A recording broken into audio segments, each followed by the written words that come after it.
If you want to get in on the action, we want to hear from you. Email us at faderoutemail@gmail.com with your questions, comments, picks, segment suggestions, you name it. We want to hear from you. We're on Instagram too. Slide in our DMs at Fade Route Podcast. Get at us.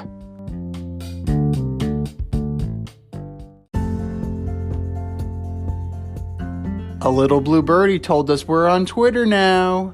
Give us a follow at FadeRouteDNZ. Get at us.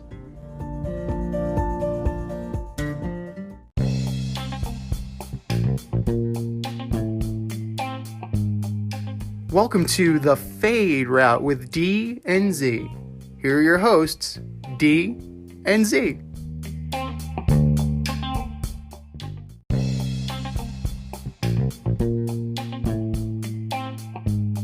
Welcome everybody to this week's episode of the Fade Route with D and Z. I am Z, and we have a little bit to process in the world of professional basketball. And we're going to be talking about a lot of basketball today, a lot of good, a lot of meh, and we're going to start off with the bad.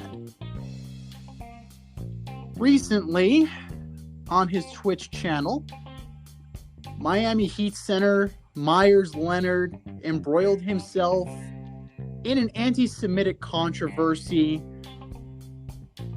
while playing video games.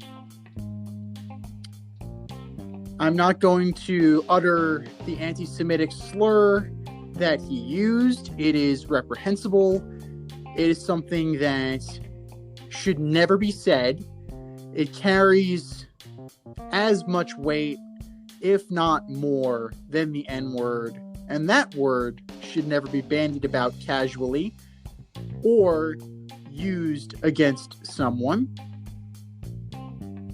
But what I find even worse is his half-assed, limp-dicked attempt at an apology. He did not apologize on video. He did not apologize via press conference. He did not face his accuser, and we'll get to that in a second too. He apologized via an Instagram post. And here is verbatim what he said. I am deeply sorry for using an anti-Semitic slur during a live stream yesterday.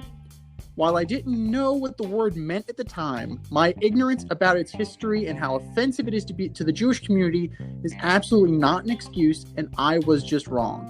I am now more aware of its meaning, and I am committed to properly seeking out people who can help educate me about this type of hate and how we can fight it.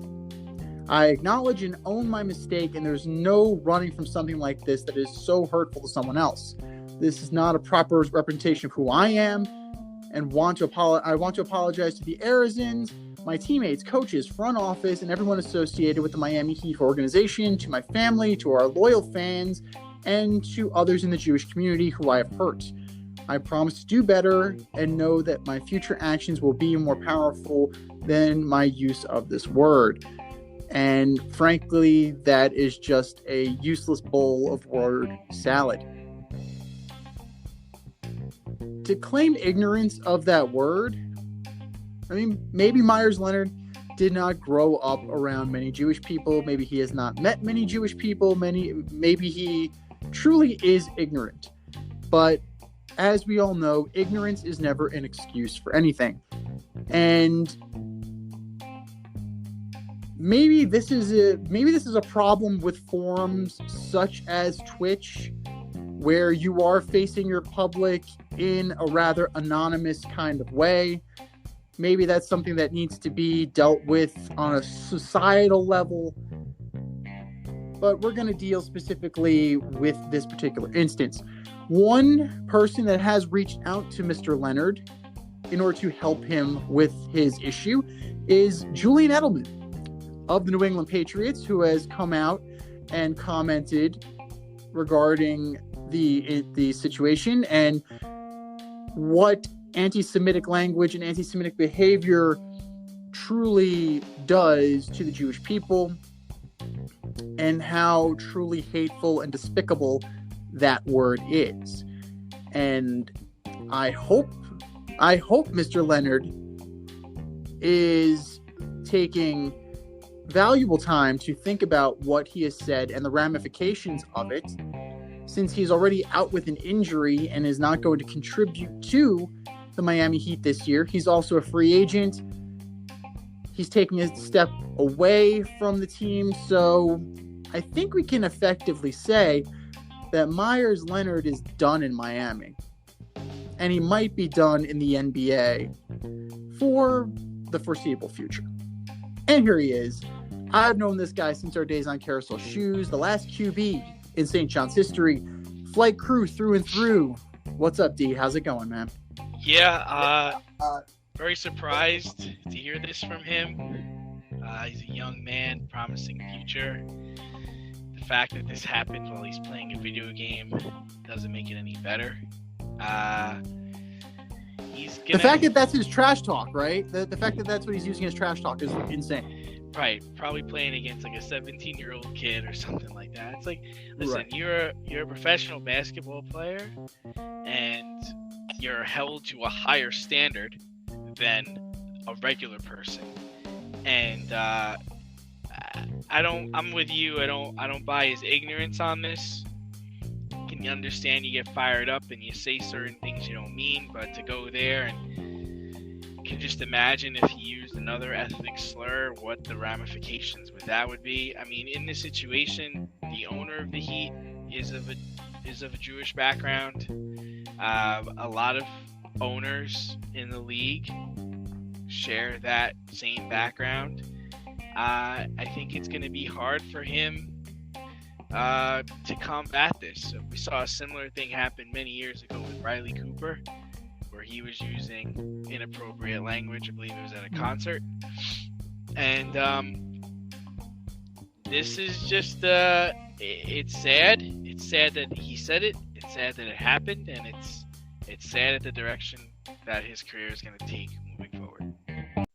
Yeah. And it's all self-inflicted. Like, that's the most important thing that we need to keep in mind. That word did not need to escape his lips. There's no reason for it.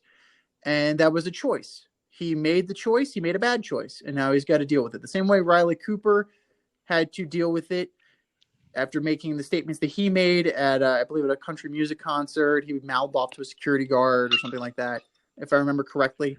And most recently, Deshaun Jackson had a little run-in with anti-Semitism as well. And like you said, professional athletes, I'm not saying you're a role model. I'm not going to go down that road. I'm very much in the same camp as Charles Barkley. I'm not a role model. Professional athletes are not role models. They shouldn't be role models, because that's just going to let you down when they do something terrible. If that's what you're looking up to, then you really need to reevaluate your situation. But if you have a public forum and you are using a public forum, you need to hold yourself to a higher standard. And this is the same conversation I had with the Uber driver today, strangely enough, that, my rights end at you. So I don't have the right to say something so offensive and so hate-filled, and it's total bullshit that you're a grown-ass man and you don't know what weight that word carries. All that tells me is that you slept through fucking history class, bro. Playing a video game. So it shows me that you're just weak as shit, and you really need to evaluate, and he'll be reevaluated on his own. Because, like you said, there are other teams in this league, and maybe he won't be welcome for a while. Maybe he'll need to prove his worth. I mean, he'll get the opportunity to eventually, because everyone deserves a second chance to show that they have learned their lessons. Apparently, unless your name is Ray Rice, but that's neither here nor there. Meyers Leonard you fucked up, this half-assed apology that you may not have even written, that your publicist or your agent might. It's nameless. It's faceless. I Jeez, don't buy you it. imagine the nightmare that is if you're his agent and you find this out. You're like, oh my goodness, what am I gonna have? How am I gonna fix this situation? He's lucky to Right. have a job anyway, and now I gotta write something for him to read. Oh my gosh, yeah. I mean, it doesn't bode very well, especially he's not like a star player. And this was said in a video game. You can imagine what he might say if he was really angry or really pushed to limit on certain subjects or certain things. That's I true. I mean, we don't know what's said on the court. I I do mean, who? yeah, I do like the idea of Julian Edelman reaching out to him and kind of nicely, really, really nicely saying, "Hey, let's get together. I'll educate you on it. We'll have a Shabbat dinner. We could talk." Uh, that's class. That's classy because he didn't have to do that. And No, he didn't have to. He could have just let this guy if he burn. was, Could have let this guy yeah. burn. I mean, The fact by that comparison, people did you are see the Michael Rappaport video? yeah. I thought By comparison, yeah, but you could see the appreciation for the subject and being willing to open up to the guy and say, "Hey, let's talk about it. You're already gonna get bashed and you get thrown through the mud by other teams and people. But for Julian Edelman to come out and say, "Hey man, I'm in Miami all the time. You want to meet up with me? We could definitely talk about it, and you could ask questions. We can have a dinner and go over everything with you." It's just unfortunate. He's 27 years old. I mean, not that he's had that much of a career, and not that he's got that much to go, but I mean, yeah, it's a wrap for him, pretty much. no, totally. And like you said, class act. Julian Edelman went out of his way to try and be an olive branch to Myers Leonard. And what this really exposes is how much this stuff really hasn't gone away. We like to think that we're a more evolved culture, but no, it just lays under the surface. Nah, bro. And it just no, it just in the right moment. Apparently, playing a video game is the right moment when these things slip out, and it just shows you that we still got a long way to go as a society, and it's humbling and it's also simultaneously disgusting, but kind of is what it is.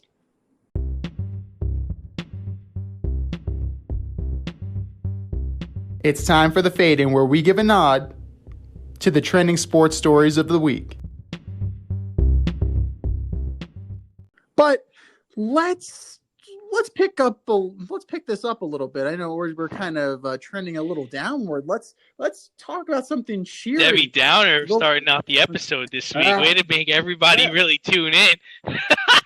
Yeah. Well, we got to. Sometimes there's some serious issues now out there. It's not all sunshine and rainbows. But for Dak Prescott, it's dollar bills. Yo. He's a guy that's seeing sunshine and rainbows today. He's just seeing cold hard cash, bro. 4 years, $160 million, 126 guaranteed, a full no trade, and a no tag provision. This is going to bite the Cowboys in the ass, isn't it? I don't know. I was looking at the deal and I'm trying to figure out who's happy about this deal. And granted, he got a lot of money. I'm not trying to say he didn't get paid. I mean, I believe there's 75 million. Oh no, you said 126 million, right? Guaranteed. 126 guaranteed. I think you're getting 75 million the first year, but when I look at it, it's still a 4-year deal. Now, is that what he wanted? Did he want a 4-year deal? Did he want a 6-year deal? Like what was his definition of long term? Was his definition of long term? I believe this contract will take him until he's 32. And then the whole thing is now when he gets to the age of 32, it's going to be, well, did you win us a Super Bowl? Did you get to the Super Bowl? Because that's going to predict if he gets an extension, right? I mean, we saw Aaron Rodgers sign his lucrative contract at 34, his $134 million deal, which he's still in, and I think he has an opt-out after the next season. And then we also saw Joe Flacco. Once he won his Super Bowl, he got his 6-year, $120 million contract. So my thing is this what he wanted? And for Dallas, what were you trying to get? Like, were you trying to get less money for 4 years? Were you trying to spread this out over 6 years? I'm just curious where the disconnect was and who got what they wanted. Who bended to make this deal happen? That's a great question, and I think the sweet spot, if I recall correctly, was somewhere in between 5 and 6 years is what Dak Prescott wanted. But ultimately, this doesn't help anybody. I mean, it helps Dak's wallet now, but you now have a ridiculous amount of pressure on you to perform, and not just perform like you've been performing.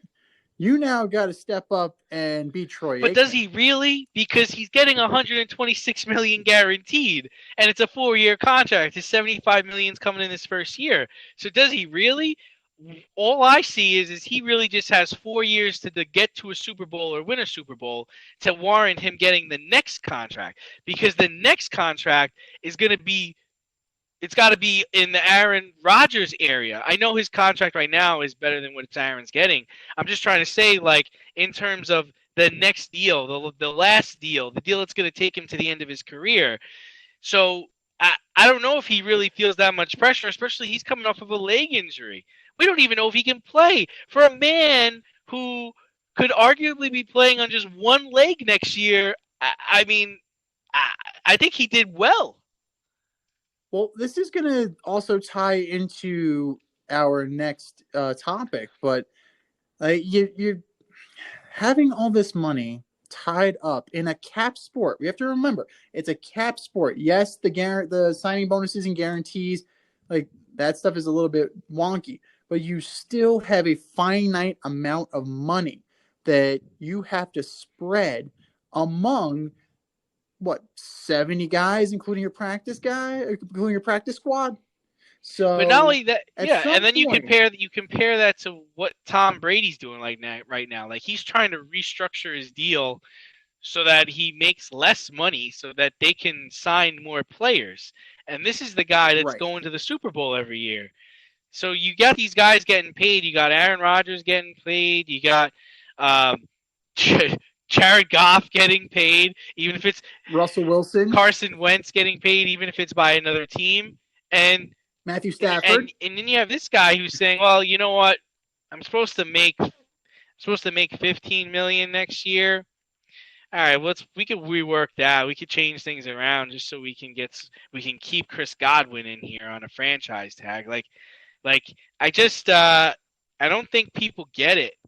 And I don't know who that says more about. Does that say more about Tom Brady, or does that say more about the players like Dak Prescott and the people we mentioned? Just to put things in perspective, the Philadelphia Eagles are paying Carson Wentz $34 million this year not to play on their team, to play on another team. Exactly. I think it's a generational thing, to be honest with you, because if you look at, and even like Ben Roethlisberger is kind of on the cusp because he took the money and now he's trying to get out of the money to get better players around him and keep his team together. So Breeze took less money. Brady took less money. Like, these other quarterbacks, they're very much in the get as much as you can while you can, because it's a non-guaranteed league, pal, and they'll cut you in a heartbeat. First of all, that's a skill position thing. They don't cut the quarterback. They cut the guys around the quarterback. So whoever's telling you that is blowing smoke up your ass. So, Dak, congratulations. I'm glad you got your contract so we can finally stop fucking talking about it. Like, as a Giant fan, I have to rinse my mouth out after I talk about We're it gonna have every to time. find ways to put football on the show now because this Dak contract is signed. Right. Well, now we got to talk about him on the field. That's the thing. That's probably the dirty little secret. If we keep talking about his contract, we won't have to talk about his performance on the field. So that's neither here nor there. But this speaks a little bit more to a generational gap and also a little bit of desperation from Jerry Jones, and makes you wonder, as the owner, as the GM, has he lost a little zip on his fastball? Yeah, I mean, I think I texted you when the deal went down. I was like, Jerry's lost it. Jerry needs to retire. I mean, you're talking about the Dallas Cowboys, and I believe they have like the number 10 pick, right? They have a pretty high pick this year, which they could have used on a quarterback. I mean, it's done. I for one did not see this happening. I thought for sure he was going somewhere else. And I mean, to me, Dak is in a great place. He's got his guaranteed money. He's got a 4-year deal. And if I'm him, I'm not reworking it for anybody. Even if in 2 years I suck and the team sucks, I'm not reworking anything. There's nothing I'm gonna sit here and I'm gonna play this out. And when I turn 32, then we'll see what happens. Well, I don't know. Think about it this way. Here's what immediately came to my mind. $126 million guaranteed, right? I immediately thought of Bobby Bonilla. July 1st, happy Bobby Bonilla Day. He gets $1 million every year, probably till the day he dies. And that's kind of what, in a deferred money situation, Dak Prescott, that's generational wealth. And it's the gift that keeps on giving. You alluded to this a little while ago, but this is also a time when the NFL salary cap is going down by 8%. It's going to be $182.5 million. He signs this deal, and then across the league, I think there's going to be a lot of veterans that are going to lose their jobs. I mean, you've already seen the Lions say they're not franchise tagging Galladay. He's going to be a free agent. The Saints are strapped. The Saints are in a oh shit position where we need to cut a lot of players or trade people. So the Saints let go of Sanders today, or they at least said they're not going to keep him on. The Giants got rid of Kevin Zeitler. Riley Reif, I think, is gone. Just those are the four top guys that have just happened to. But yeah, I mean, this is a product of the system. This is what happens when you don't have asses in the seats. But this is also, I mean, this is the first time it's going down, I think, since 2011. On average, it does go up, and it's going down significantly from last year. I think last year was closer to 200 million. But the salary cap in football is what keeps the league young. It's what keeps the league going. It's also what aids in constant turnover. You're constantly seeing teams from the bottom going to the top because you literally have to manage your budget and manage your teams appropriately. A lot of people say that, part of you getting a rookie quarterback is you need to win the Super Bowl or get to the Super Bowl on his rookie deal. Because when he's on his rookie deal, you're able to pay all the other players around him. Like, think about it. When Josh Allen's contract is up, they're going to have to pay that guy. They're going to have to back up the truck and pay that guy. We talk about Baker Mayfield. When his contract is up, if he has a good year this year, they're going to have to pay him. Same thing with Darnold, and that's why everyone's saying is maybe they should draft a quarterback because they're not going to be able to pay Sam Darnold because he's going to warrant so much money that it's not going to be worth it. And I think the salary cap in football is good, but I do think it hurts veteran players. People that still have talent that are maybe in their late 20s, early 30s, it's not worth it to pay them. I'll go draft a guy. I'll bring in a guy. They might not be as good as you are, but we'll figure it out. Well, then you also put the teams in a weird position, and it's kind of a weird spot to announce this salary cap after you already opened the franchise tag windows, because the Giants tagged Leonard Williams at the old salary cap number. This salary cap comes out, and now they're $9 million over the salary cap.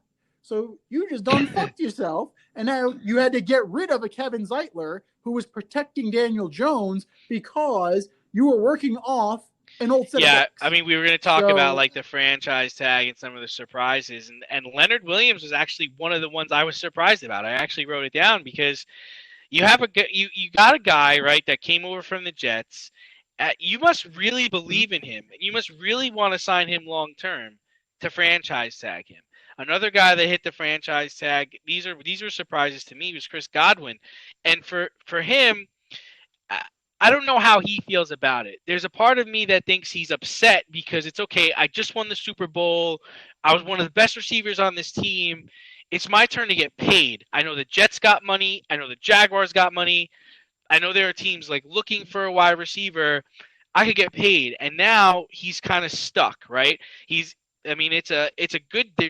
They have a good nucleus in Tampa. They have a good team. It's not bad, but there are a lot of wide receivers there, and it's not like he's not the number one guy. I mean, as good as he is, Mike Evans is the guy. You assume AB's not coming back since they franchised him. I can't imagine them bringing AB back now. And then the same thing with a guy like Allen Robinson, where Allen Robinson's probably like, fuck, man, I just had my best season. I'm ready to hit the open market. Again, I'm looking at the Jets. I'll go back to Jacksonville because now they're going to have Trevor Lawrence. I'm looking to get paid. And of all places, I get franchise tagged here in Chicago where they don't even have a fucking quarterback. Like, you got to be kidding me right now. Like, this was supposed to be my payday. Now, you go into this season. Now, let's say he gets hurt. Or let's say he has a down year. Now he's lost his window where he could have got paid. And it just – I feel bad for the guy. Because, I was talking to a lot of friends of mine that are Jets fans today, and they're pissed because they wanted Allen Robinson. And they can't get him. well, I mean, you lost out on Allen Robinson, but because of the salary cap crunch, you now have a shot at Kenny Golladay. You now have a shot at Hunter Henry. So you can upgrade at multiple Those positions. guys aren't Allen Robinson, though. But it just in your perspective, in your opinion, who do you – I'd rather have two guys than one. Personally, when you're that depleted, when the Jets are that depleted. No, what I was going to say is when you think of the franchise tag, do you like it from a player's perspective or do you like it from a general manager's perspective? Because me, I think of it as a player perspective, and I'm getting fucked here. I don't think about it from a general manager's perspective, and it gives me control. It lets me keep my player one more year. It lets me kind of stay the course. If I play my cards right. If I'm stupid like the Washington Redskins, where I franchise Kirk Cousins over and over again, and I'm stupid enough like Minnesota to then sign him to a guaranteed contract, then it really messes you up. But if you have a GM that knows what he's doing, like the Jets, I thought the Jets did a smart thing by franchise tagging May. They gave him $10 million. That's fine. I thought it was very smart that the Packers didn't franchise tag Aaron Jones, because if I'm the Packers, I'm saying to myself, I have Dylan. Okay, I'm not saying that the market is soft for Aaron Jones. I think it's very strong, but he knows he's going to play better here. He knows the scheme. He knows where we're about. I can re-sign him at a lesser dollar amount, because if I re-signed him under the franchise tag, I'm going to have to pay him $11 million this year. However, if I sign him to a long-term contract, let's say I gave him a 4-year deal, I could probably get him at $8 million, $9.5 million. That's the way I look at it. How do you look at it? The way I'm looking at it is that, personally, I mean, it's an average of the top 5 salaries at your given position. For those of you that don't know what the metrics behind the franchise tag is. So, I mean, if you have a guy like a Chris Godwin, who is, let's just say he's not top 5. He's not a top 5 wide receiver. Let's be real. But you bring him in at that salary for a year, like maybe that's a little bit of an incentive for him to stay. But where you start to lose it is where you start doing it to the same guy over and over and over again. The Washington football team just did it again. Sheriff, right? I saw that. Yeah. They just did it again. Different regime. But here's the thing, and just so people understand, like the idea behind the franchise tag was it gives you more time to work out a long-term contract with the player. That's the whole idea behind it. Like Dak. Dak actually signed a franchise tag.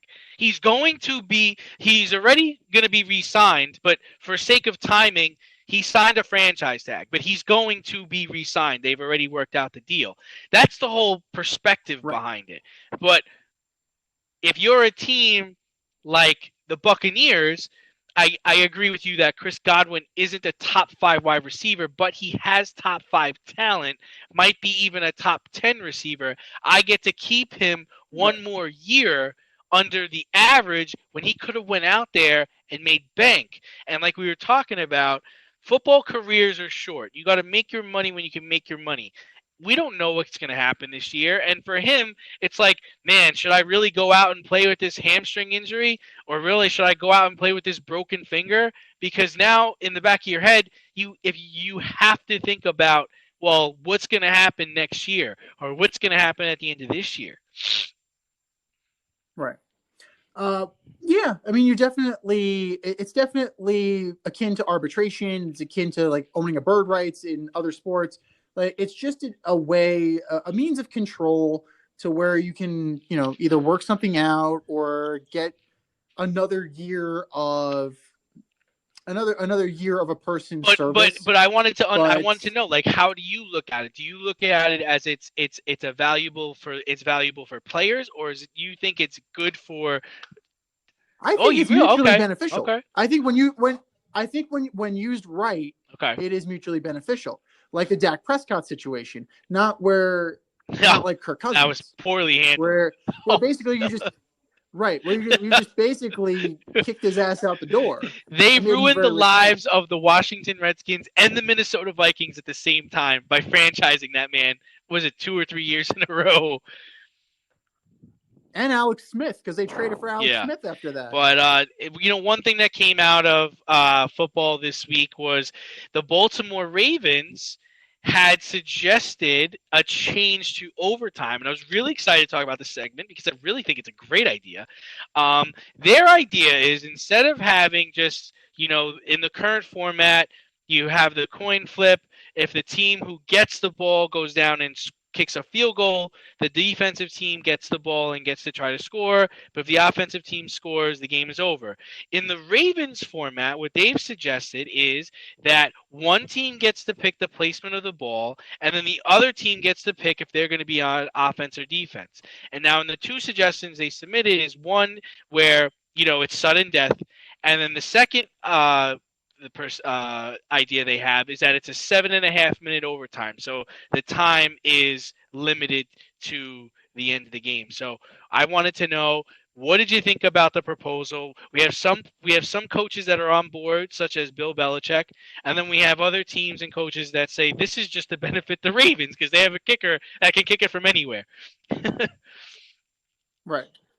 So that definitely benefits a team with a kicker like a Brandon McManus or Justin Tucker, or somebody who's a little bit more automatic. But it's one of those that I kind of want to see how I truly feel about it, because it's just like, okay, I'm gonna take it at their 1 yard line. All right, I'm gonna play offense. It's just like it sounds gimmicky when you explain it. So I would definitely like to see it on the field in actuality before I can make a determination on it. And that's where, leagues like the AF and the XFL and these other leagues would be beneficial, because if you had a working relationship with them, you can actually say, hey guys, can you do us a favor? Can you put this rule in? We want to see how it's going to work. And it's like in Major League Baseball with, I think, the Atlantic League, I believe. They tested out the runner on second base, and now, unfortunately, thanks, Rob, that this is, the weekly Rob Manfred's an asshole. Gotta get those shirts made. Segment. Yeah, exactly. With his face. All right. So let's role play this. Okay, you are the head coach of the Green Bay Packers. You are going into overtime against the Minnesota Vikings. You get to choose where the ball goes. Where are you placing the ball?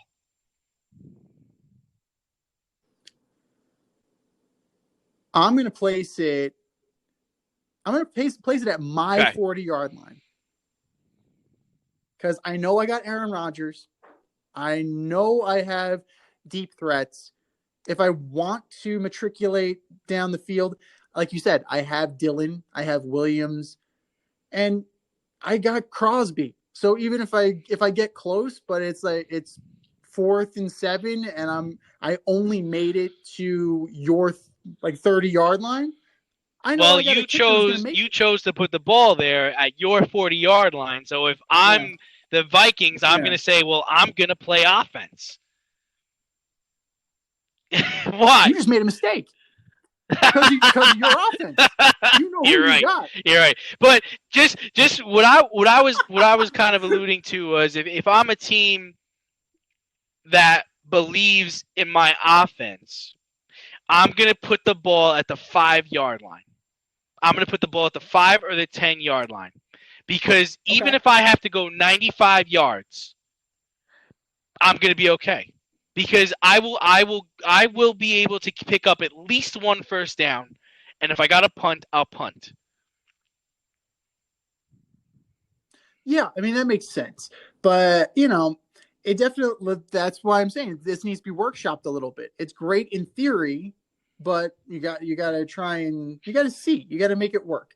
And this is where a better relationship with college football would be helpful too. It would also help in college football so you don't have 7 Yeah, fucking well, I think the overtimes. whole idea is it's giving everyone a piece of the pie. It's giving everyone an equal share in the decision making of this overtime. And a lot of people like to point at that overtime. I think it was 2 or 3 years ago, 2 years ago, but no, it was 3 years ago between the Patriots and the Chiefs, where pretty much Tom Brady and the boys got the ball, they stuffed it all the way down the field and scored and went home and went to the Super Bowl because of it. And everyone was like, well, we'd have liked to see Pat Mahomes get the ball, or we'd have liked to see like what he would have done. I've always been of the mindset that, man, if you're gonna win this game, you got to play both offense and defense, and that's the whole thing. Like if you Yeah. don't win the toss and you got to play defense first, stop them, stop them. Show that you should be stopping them. And if you can't, then you don't deserve to win. But having said that, I do like the idea of this rule.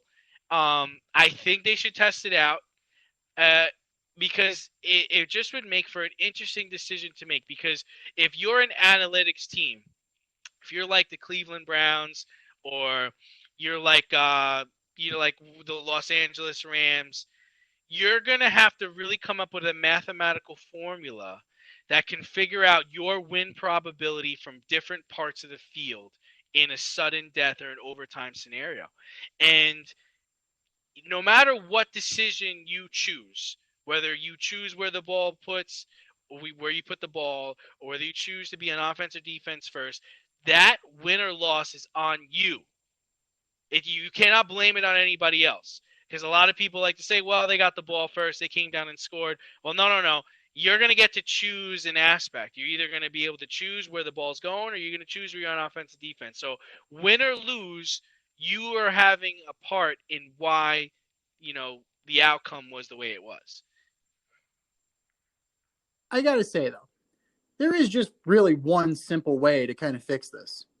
10 minutes, you play it through, and whatever happens, happens. There's no need for, both sides can possess the ball, because both sides will possess the ball because it's an actual extra quarter of football being played. It's not sudden death where you have to worry about a coin toss. You can even just, okay, the opening coin toss, you defer to the second half, the other team automatically gets it because they had it to start the game. So there are ways that you can That's not a go bad idea. I about like this that. to where it feels The less only thing, gimmicky, the only And to me, no, this feels a it's little definitely gimmicky. I'm just saying. gimmicky. It is. I think it's better than putting a man on second base in the extra innings. The only problem, anything's better than that. Anything's The better only than problem that. you run into with doing a 10-minute overtime is you have the chance of a tie happening again, and you've also extended the play even longer. Like you've increased the chance for injury even more. And let's be real, when teams go into a game, they game plan, right? We have a game plan that we're putting into place. By the time you're hitting overtime, you're running the same plays There's nothing. You've run 80 plays in this game already. Like, there's nothing different that this team hasn't seen. So you're gonna run into the same Right. thing you ran into the third and fourth quarter. So yeah, that Yeah, no, you're 100% right. And if you've done your job and you've game planned, that's that's going to make for a very boring 10 minutes. But that's when you got to reach down deep into your bag of tricks. You got to reach down deep into the back pages of that That's playbook right. and That's what pull out. Adam Gase needs to do. He just needs to make it to an overtime, and then he can really outcoach somebody. Now I get it. I'm waiting for him to actually coach somebody. Never mind, outcoach somebody. We're gonna run to the right. What are we gonna do? Run to the right. I said run to the right. Fuck. Well, the NBA All-Star game was this past weekend, and frankly, I didn't watch it. I'm just going to be real with you guys. I have no interest in All-Star games whatsoever. It is something of a relic of a bygone era. Let's be real here. How many of you actually watched the fucking Pro Bowl? Liars. You're lying to me. Liars. You're lying to me right here. Yeah, you're saying you're listening to me, and you're like, yeah, I watch it. Really? Bullshit, you do. Major League Baseball All-Star Game. The last time it was taken seriously, Pete Rose almost murdered Ray Fonzie. He was never the same after that. Ruined his life. Ruined that man's career. The one guy took it seriously. Of course, there's Pete fucking Rose. But it's a chore to get through, man. Like, now that every team's represented, the same little league, you don't need to have every team represented. If teams suck, they suck. They don't need an all-star representative. And interleague play has killed it, because when I was growing up and when you were growing up, it was a treat to see, because I get to see Randy Johnson face Tony Gwynn. That never happened. Or Greg Maddux facing Cal Ripken. With interleague play, especially now that there's 15 teams in each league, interleague plays all the fucking time. So it's diluted the product. I'm one of those people. I'm with Howie Rose. I think interleague play is terrible for baseball. And it's actually taken and it's cheapened the All-Star game. And, we're going to watch the Home Run Derby. Oh, let's watch the Home Run Derby. If you want to watch the Home Run Derby, just watch a regular season baseball game. Right? It's fucking ridiculous with regularity how often the ball leaves the fucking yard. So do not tell me that the Home Run Derby is exciting. It's not. That brings me to the NHL skills competition. Okay, that is kind of cool. Because you have people against each other. Okay, that you have a goaltender, and it's like, it's a puck relay kind of thing, and you're fastest skater. Okay, all right, that's fine. You don't really get to see it all the time. Have you ever watched the NHL All-Star Game? It's 3-on-3, different divisions. It's like, what the fuck is going on here? Like, and it was because I remember this vividly. The last time before they decided to do this, it was like 17-10. Like, no, nobody goes to the fucking nobody watches hockey for 17-10. But what is this shit? That's not hockey. And then that brings me to the NBA. I don't care about the slam dunk contest. It's been played out. I certainly don't care about the 3-point contest. The only thing I care about is if Bruce Bowen is out there sticking his foot under the guy and he's got to make a 3 while being defended. That is impressive to me. And they never play defense in the NBA All-Star game. It was what, like 190 to 170 or some nonsense like that? But go ahead. I'm going to give the rest of the time to you and make me care. I'm not gonna make you care. The one thing I will say that was interesting is that Joel Embiid and Ben Simmons actually caught COVID the week of the All-Star game, and they're lucky that they didn't go, because they would have gotten all the stars of the NBA would have gotten sick, and then they would have went back to their home cities and got their team sick, and it would have caused a disaster of tremendous proportions, which is exactly why the NBA All-Star Game shouldn't have been played. What I will say is, when I was a kid, I did enjoy watching the NBA All-Star Game. I liked watching Vince Carter, or I liked watching Tracy McGrady Kobe and Jordan sharing the same court, seeing the likelihood of certain teams facing each other in the finals was fun. It was more about the star impact. But the problem, in my opinion, is now that I'm older, okay, I've already seen that. Like, I've seen it, I've enjoyed it, it was great. But now that I'm older, I'm in for more of the competition, and there's nobody competing. And the whole thing is it's No. become more like the NFL Pro Bowl, which is just horrendous. Like, I don't even they have to just get rid of it, or just come up with a skills competition or a flag or something, because that is terrible. But another issue I think with the NBA is there are so many little all-star teams now, right? I mean, we're going to talk about Blake Griffin to the Nets, but you got the Nets that have Durant, Harden, Kyrie. Now they have Blake Griffin. Then you have the Clippers who have Paul George, and then they have Kawhi Leonard, and then you also have the LA Lakers who have LeBron, Anthony Davis. Like, these teams are star-studded, so when they play, that is like an all-star game almost. To go back to what you were talking about with baseball, I still like the baseball all-star game. I don't like the home run derby. I don't give a shit about the home run derby.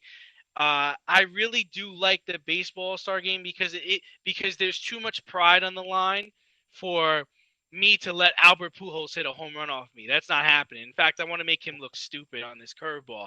Like, they're competing to a certain level. I remember in Derek Jeter's final all-star game, he had this sick play in the hole, and he tried to throw out. He tried to throw somebody out, and they beat it out. They're like, "Nah, I'm not. He's not throwing me out on this play." I think it was McCutchen actually who he tried to throw out on that play. So it's just things like that in baseball that I still enjoy. I still like to see the catchers working with new pitchers and how that whole dynamic comes together. But I do have a suggestion for the NBA All-Star Game, and it might be gimmicky, and I don't care. It's way better than that trash I sort of watched a couple of days ago.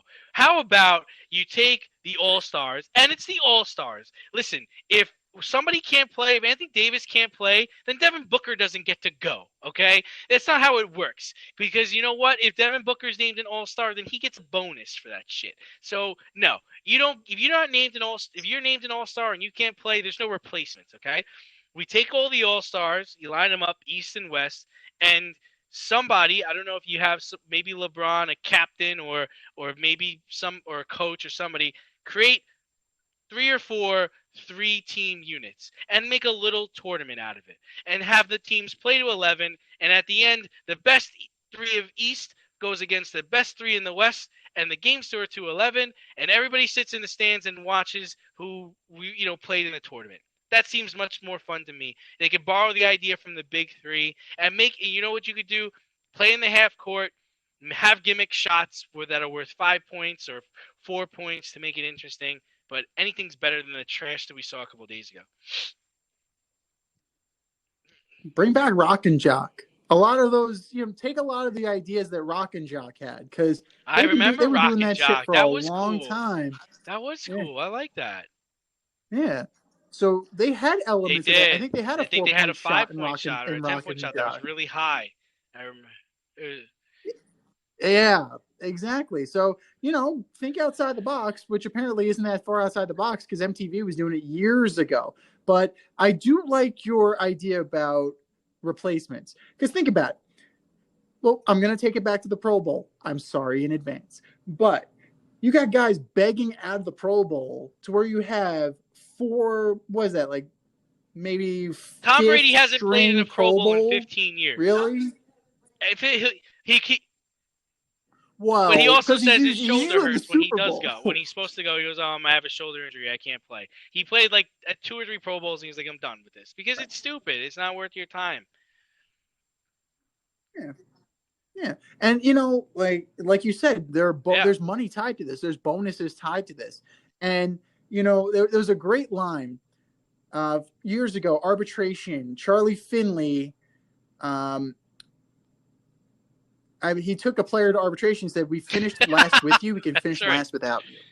So that's like, so what you're telling me is that you made the Pro Bowl after 6 guys decided they didn't want to go. So I'm not paying you that. I'm not paying you this bonus. No, the Pro Bowl is just, it's just a bunch of guys not half-heartedly playing a football game. But I do think that if you change the dynamic of the All-Star game, if you make it a 3-on-3 tournament with money being the grand prize, I think you'll have people compete a little harder, especially if the games are to 11. There's nobody that's going to get hurt playing to 11, and it'll spark. It'll be more enjoyable. David Stern, I'll send you a letter. Yeah, I mean, well, it'll definitely inspire more inside play. And a guy who would definitely take advantage of that is Blake Griffin, who's now a member of the Brooklyn Nets. After working out the buyout with the Detroit Pistons, supposedly there was interest from the Blazers, the Warriors, and ultimately Blake Griffin decided to go with the Nets. Does this make the Brooklyn Nets even more of an unstoppable juggernaut, or does this really not have any impact so at the great end that of the day? LaMarcus Aldridge said, "I want out of my Spurs contract." Him and the Spurs agreed to part ways today after he saw Blake Griffin go and sign with the Nets. He's like, "Really, really? I'm going back to Portland." You know, I when we talked about how Blake is like washed up, and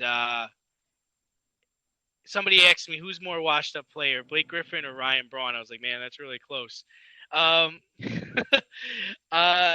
the thing: if Kevin Durant continues to be hurt and he has a hard time during the end of the season, I do see Blake being a valuable person on the team if he can play like he played in 2015. Because if you got James Harden, DeAndre Jordan, and Blake Griffin, that's not bad. I'm curious to see if Kyrie can play with him, because what I'm thinking is that Blake is going to be part of that second unit when Kyrie comes onto the court. And so if they can prove that they can have chemistry, and if Blake wants to play, like, he's got to show that he wants to be there. I think it could be valuable. I don't think it makes or breaks their season. I don't think it really means anything, but it'll help them during the stretch, and it could potentially help them compete more in the playoffs if for whatever reason Kevin Durant is injured. If Blake Griffin is any facsimile of the player he used to be, this is a great addition, especially if you can possibly put together some chemistry with Kyrie Irving, like you said. Hell, maybe Blake Griffin can even try a dunk for the first time in 3 years, 2 years, try and recreate some Lob City. Why not? It diversifies the offense a little bit. And, Blake Griffin, he might just have been victim of the same thing that a lot of good players are victims of. They're in a shitty circumstance. And you kind of get mired in the muck of being in a shitty circumstance, and then all of a sudden you get to a new spot and you feel 10 years younger. Yeah. Ask James Harden about that. He looked shot. His fat ass looked fucking shot in Houston. Now all of a sudden he's in Brooklyn and he looks like the James Harden of old. So he'll definitely 12-5. Like, that's what he was averaging on the year. He's got to work off the rust because he hasn't played in a month and a half. So he's definitely going to need some time, but that's also good for him because he's also resting up. Any nagging injuries he might have had, he should be good to go.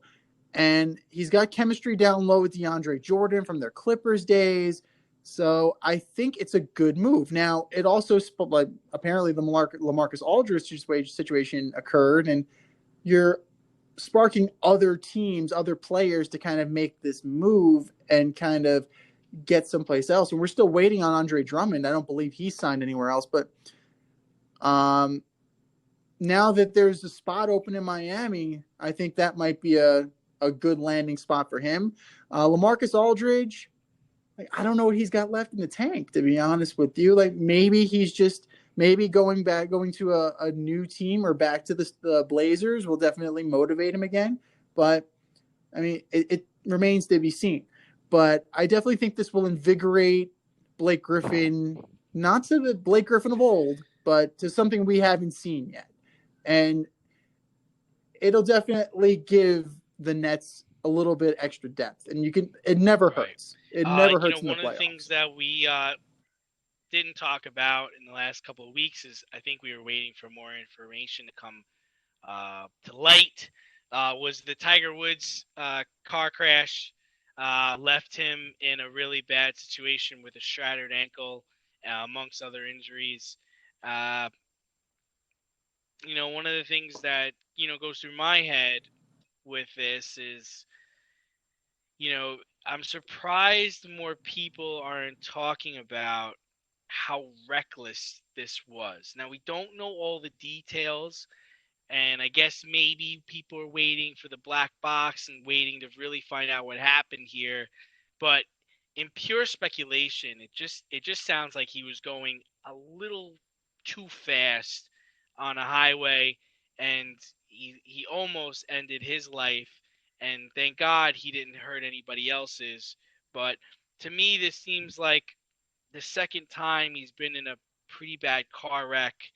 And, I just think this time around, we take the correct approach to the situation.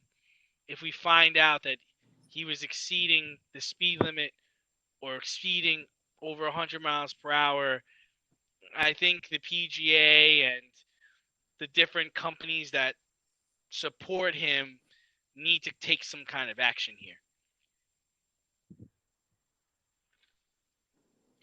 What I find more interesting is that he had no memory of driving. Now, whether that's retrograde amnesia from the crash, or I was looking today for a little bit extra research and a little bit more information. There's speculation that he may have been zonked out on Ambien and was driving. So, yeah, and Ambien just, it's a sleepwalking is a side effect of Ambien. So, sleep driving could definitely be in that situation. It could be something like that. So, if that is true, and I'm not saying that it is, I'm just saying that there's speculation, that just further, it makes you realize that you shouldn't be rushing out to wear the red on Sunday and support Tiger and eulogize Tiger like as if he was dead. Like, I thought that was very odd. I mean, Colin Morikawa, like most of these guys grew up watching Tiger Woods. I get it. I wish him a speedy recovery. We'll wait to see what happens, but I hope he turns out okay. Like, a quick little soundbite. That's really like all you need to do. The coordinated effort to put into supporting and showing excess love when all the facts aren't out, that's a bad look. So it remains to be seen what happened. And I'm also rooting for Tiger Woods to have a speedy recovery. I mean, nobody wishes ill on anybody, but I also want the facts to come out. So if that means that we got to wait for the black box, we're waiting for the black box. And, we need to have all the information. And personally, I like having all my information before I make a comment or react in such a way.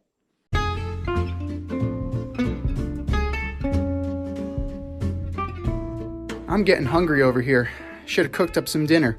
And if you're looking for a new cooking show to binge, check out As You Eat It on YouTube, hosted by me, Chef Z. I invite you into my home and show you what and how I cook when I'm off the clock as a chef instructor. You're going to learn fun recipes and creative methods to empower and inspire you in the kitchen and take it to the next level. Cook how you want to cook, eat how you want to eat as you eat it. That's As You Eat It, available only on YouTube. AZ, you eat it. Check it out, and let's get cooking. Seinfeld, Ric Flair, Chuck Norris, Wayne. The Audible. All right, boys and girls, we are trying something new today, and we think you're going to love it. So we have a scenario for you, and we can either run the play, or we can call an audible and change it up. Scenario 1. Russell Wilson's remaining wish list of teams. Are you No, running the play, or are I'm you going calling an to audible? I'm going to run the play. I think I really like the Saints for him because they're cap strapped, so that might be a good way for them to unload some players and bring him in, especially if Drew Brees retires. I don't really like the Bears situation, but they did keep Allen Robinson. They have a really good running back. Their defense is formidable. They are just really missing a quarterback and maybe a coach. So I'm on board with them. And I'm not sure I really understand the Oakland perspective. I think the Oakland idea is really just more for his wife, who is Sierra, a professional singer. But John Gruden's known to be good with quarterbacks, so that division is crazy with Herbert and Pat Mahomes. I just don't think it's a good idea for him to go. But I'm gonna run with it. I'm going to call an audible, but I'm going to add to the list. I'm gonna take off the Raiders because there's too much of a love affair between Gruden and Carr, and I'm going to put on a team that I think Russell Wilson would benefit from being on, and I think the coach would love it as well. And that is the New England Patriots. You did. So all credit where credit is due. And the more I thought about it, it makes a ton of sense. Russell Wilson gets to keep moving forward with this career. Like, you're not going to cook. Like, you get that idea out of your fucking head. You do not cook. You don't cook in Bill Belichick's kitchen. You can peel potatoes. But if you peel potatoes well enough, you're going to have a nice stack of fries with a Lombardi trophy. Another team that is intriguing just because of everything they have around them is the Jets. Like the Jets have so much money to work with, and you can really kind of play around with that. And that's a scenario where you could actually let Russ cook because there's no offense around him. Like, that's the beauty of having Robert Saleh there. He's a defensive guy. You can put in whatever offense you want at that point. It's a blank slate because Adam Gase is gone. So I would add those teams. We're going to audible, but just for a couple more. Scenario number 2, the Dodgers and the Rays rotations. The defending world champions, the defending National League champions, and the defending AL champions. Both of them. You calling an audible? No, I'm running the play. I'm loving these rotations. I think it's pretty easy for me. I think the Dodgers are stacked. I mean, we've been talking about this for weeks now. Their rotation is good. Price called the GM this week and said, "Hey, man, if you want me to go in the bullpen, I'll go in the bullpen since Trevor Bauer is striking people out with one eye." He's experiencing clearly closing they don't need too. anybody. I think they should really just see what happens during the season. If they need to move him into let him start out as a starter, and then if one of the starters goes down, he can take their place. If they need him to be a middle reliever or to shore up the bullpen, and if Jansen can't get his shit together, then let him close. I mean, he's that talented and they're that good. Now, the Rays rotation, now don't get me wrong. I mean, I'm sticking with the Dodgers here, but man, Rays rotation is pretty good. They get Archer back this year after he wasted all his time in Pittsburgh. I love Tyler Glasnow, but I think he needs to develop another pitch. He has outstanding stuff, but it seems he becomes predictable after the third and the fourth inning, which gets into trouble. Michael Wacha sighting. Michael Wacha's back. Love that guy. He's still got a lot left in the tank. Rich Hill is good. No, he's all right. He was with the Mets last year. There's nothing left in that tank. Rich Hill is good if he can stay healthy. Nick Anderson's their guy out of the bullpen. We know that because that's what got them into trouble in the playoffs.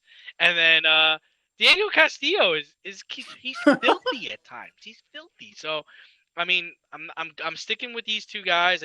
These two rotations. I love it. Dodgers I like more than the Rays though. Okay. I'm running with the Dodgers They have depth, which is what you need. You can use Price as an opener. You can use Price out of the bullpen as your long guy. You can use him as a loogie at the or you can have him just go an inning. You can even have him close if Jansen goes south, like you mentioned. The Rays, I think they need more, so I'm going to call an audible. You're looking at Glasnow. I saw Waka last year. You say he's got stuff in the tank. He went from the National League East to the American League East. That's going to be a tough sled. Archer, I don't know what Archer 100. has left. Rich Hill's, 43 years old? He's 100. He's 102. He's 102. And then, exactly. Yeah. And then Ryan Yarbrough. Yeah. He's an opener. So I didn't even mention Ryan Yarbrough's not a starter. So I'm calling the Reds. I have the number 1 overall prospect. I have Wander Franco. He's ready to go right now. I'm putting him at shortstop, and I am dangling Willy Adames to the shortstop needy Reds. And flip a coin, Castillo or Gray. Who are you giving me for Willy Adames? I think a 1-2 punch of Glasnow and Gray or Glasnow and Castillo, that takes them a little bit higher than I would have put them with the presently constituted rotation. But that's just me.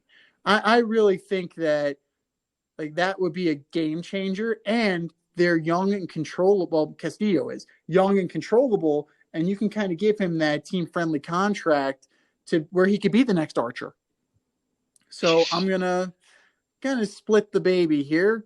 We're gonna run with the Dodgers and audible on the Rays. Are you in need of air care, maintenance, or service? I have the company for you. Air Care Technicians.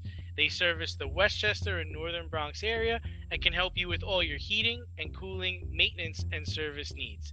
Just give them a call at 914-315-1547. Again, that's 914-315-1547. Or shoot them an email at aircaretechnicians@gmail.com. These guys are the real deal, as they are veteran-owned, licensed, and insured. Make sure to tell them that D&Z sent you.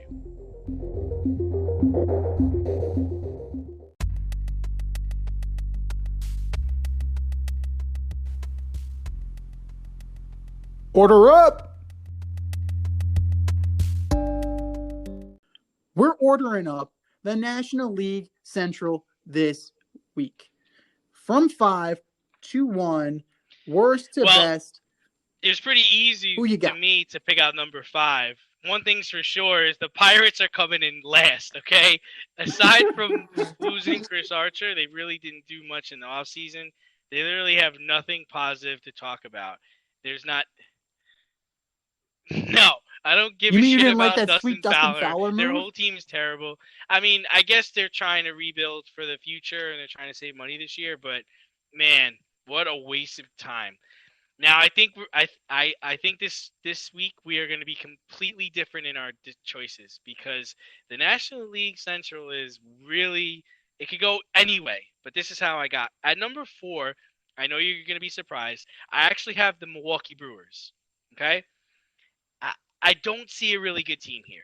Yelich had a terrible year last year, and we could chalk that up to the shortened season, that's fine, but they failed to sign arm talent like Jake Odorizzi, and they brought back like rotting carcasses of Lorenzo Cain. So even another rotting carcass. Good. They got Jackie Bradley. They can catch fly balls. They're not going to be able to hit or do anything else. So I got the Milwaukee Brewers at 4, and a lot of people say they're a sleeper. I don't see it. At number 3, I have the Chicago Cubs, and this is why. I'm placing them here assuming Baez, Rizzo, and Bryant will play like the back of their baseball cards and their contracts say. But they're only going to do that for half a season because they're going to get hurt or they're going to get traded and things are going to fall apart. Ross is not Madden. There's no John Lester. There's no Kyle Schwarber. There's no shine this year. So 3rd place for the Cubbies. Number 2, again, I know you're going to be surprised. I have the St. Louis Cardinals. Arenado, Goldschmidt. They anchor that infield.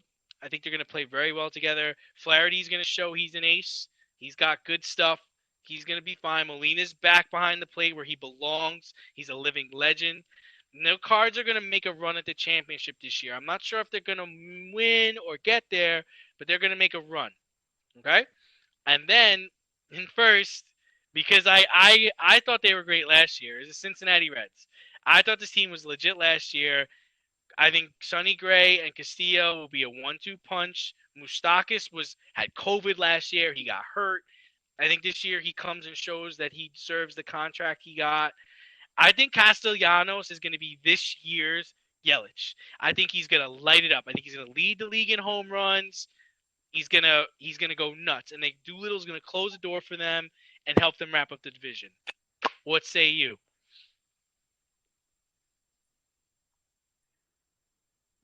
Well, you are correct in the agreement of who's going to finish in last place in that division. It's awful. Pittsburgh Pirates are the drizzling shits. The drizzling. The best player on your team is Gregory Polanco, and I guarantee you, he's the best player of their team the season as a Pittsburgh Pirate. He's exactly the best player on your team. He's done. He's gone. From there, there's a lot of meh in this division, and it's mostly on the pitching side. I'm looking at these rotations. I'm just like, I am not impressed. I'm just not impressed at all. And what? Number 4, we're also in agreement, the Milwaukee Brewers. But for me, it's because of the rotation. Woodruff, Burns. Sounds like a cemetery. Brett Anderson is still kicking around the major leagues. Lindblom, Hauser, Lauer. Like, what the fuck? Like, there's nothing on. You still have Josh Hader. Who's going to get the ball to Josh Hader? Like, Josh Hader will be lucky if he has 25 saves this year. It's just not great. And then you look at, great, you added Jackie Bradley Jr., that moves Avi Garcia into a bench role, unless you trade Christian Yelich for some much needed depth and help. But it's very mediocre, very mediocre.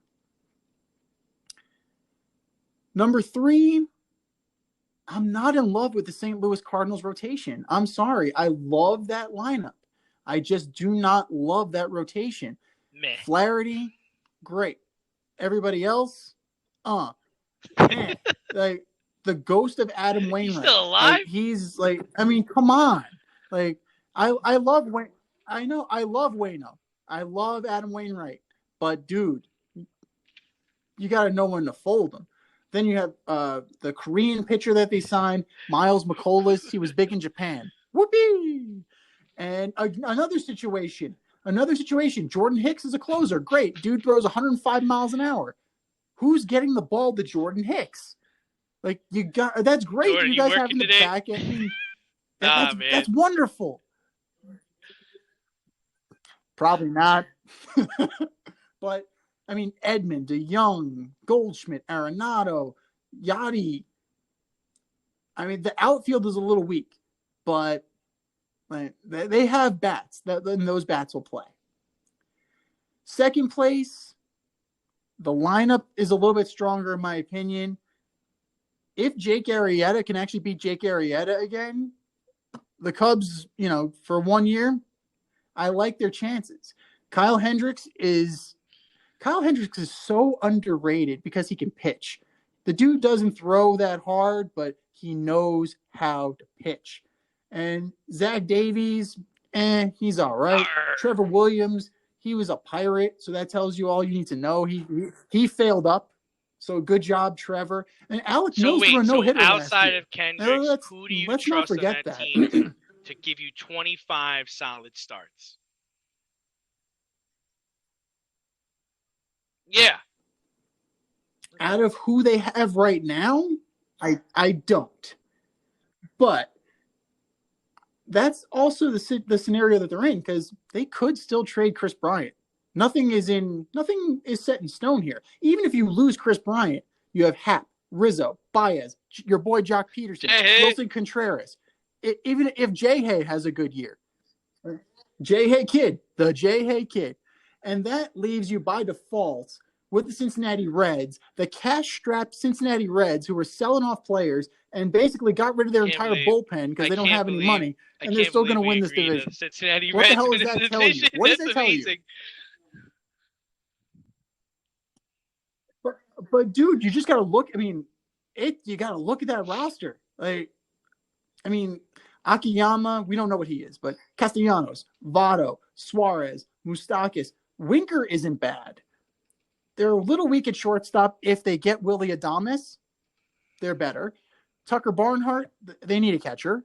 I mean, Tucker Barnhart is a nice backup, but Gray, Castillo, Miley, Lorenzen, they added Sean Doolittle. They got players on this team. And considering the fact that they let go of, they traded Iglesias, they let go of Bradley, this team could be even better. And that's kind of scary. So we'll see what happens, but there's a little bit of disagreement, but a lot more agreeing with this division.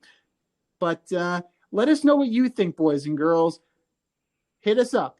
IG, Fade Route Podcast. We're on Twitter now, Fade Route DNZ. Email us, faderoutemail@gmail.com. Thanks for tuning in tonight. You can catch our podcast every Wednesday nights on the Anchor, Spotify, or other outlets where you listen to your podcasts. Until next time, stay faded, everybody. Thanks for listening to this episode of our podcast. If you like what you heard and want to hear more, be sure to like and subscribe on your favorite podcast platform. Rate us 5 stars, leave us a review, turn on subscription notifications, and tell your friends. Spread the word, spread it wide.